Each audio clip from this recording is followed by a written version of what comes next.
হ্যাঁ, আর লাস্ট যেটা বলবো যে এখানেও রিলিজ করছে তুফান, শাকিব খানের একটা ছবি, ইন্দো বাংলাদেশের ছবি। তো সেই ছবিটাকে নিয়ে তুমি কি কম্পিটিশন হিসেবে দেখছো, নাকি তুমি সাদরে আমন্ত্রণ জানাবে? না, বাজার খোলা আছে, যে কেউ আসতে পারে। না, বাজার খোলা আছে, যে কেউ আসতে পারে। ও ভাই রে ভাই, এবার সুপারস্টার শাকিব খানকে ওপেন চ্যালেঞ্জ জানালো কলকাতার জনপ্রিয় নায়ক জিৎ। সম্প্রতি কলকাতার জনপ্রিয় নায়ক জিতের বুমেরাং সিনেমার প্রমোশনাল বেসরকারি টেলিভিশনে দেওয়া একটি ইন্টারভিউয়ে জিতকে প্রশ্ন করা হয়, বুমেরাং সিনেমার পাশাপাশি এবারের ঈদে কলকাতাতেও বাংলাদেশের নাম্বার 1 সুপারস্টার শাকিব খানের তুফান সিনেমা রিলিজ পাচ্ছে। তো এই বিষয়টাকে তুমি কেমন ভাবে দেখছো?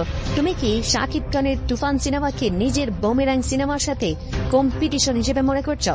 সে সময় উত্তরে জিৎ বলেন, বাজার খোলা আছে, যে কেউ আসতে পারে। শাকিব খান আসতে আমার কিছু যায় আসে না। আমি মনে করি শাকিব খানের সিনেমার থেকে আমার সিনেমা বেটার। যার সিনেমা ভালো হবে দর্শক তারেই তো গ্রহণ করবে। সে সময় পাশ থেকে আরো একজন বাজে এক মন্তব্য ছুড়ে দেয় তুফান সিনেমা সম্বন্ধে। হ্যাঁ, আর লাস্ট যেটা বলবো যে এখানেও রিলিজ করছে তুফান, শাকিব খানের একটা ছবি, ইন্দো বাংলাদেশের ছবি।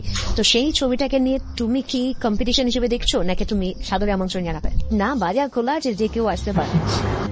স্পষ্ট বোঝাই যাচ্ছে সুপারস্টার শাকিব খানের কলকাতাতে জনপ্রিয়তা দেখে হিংসায় জ্বলে পুড়ে ছারখার হয়ে যাচ্ছে কলকাতার অভিনেতা অভিনেত্রীরা। এর কারণ হচ্ছে কলকাতায় দেবজিতের সিনেমার থেকেও শাকিব খানের সিনেমা বেশি চলে, তাদের থেকেও ফ্যান ফলোইং শাকিব খানের বেশি।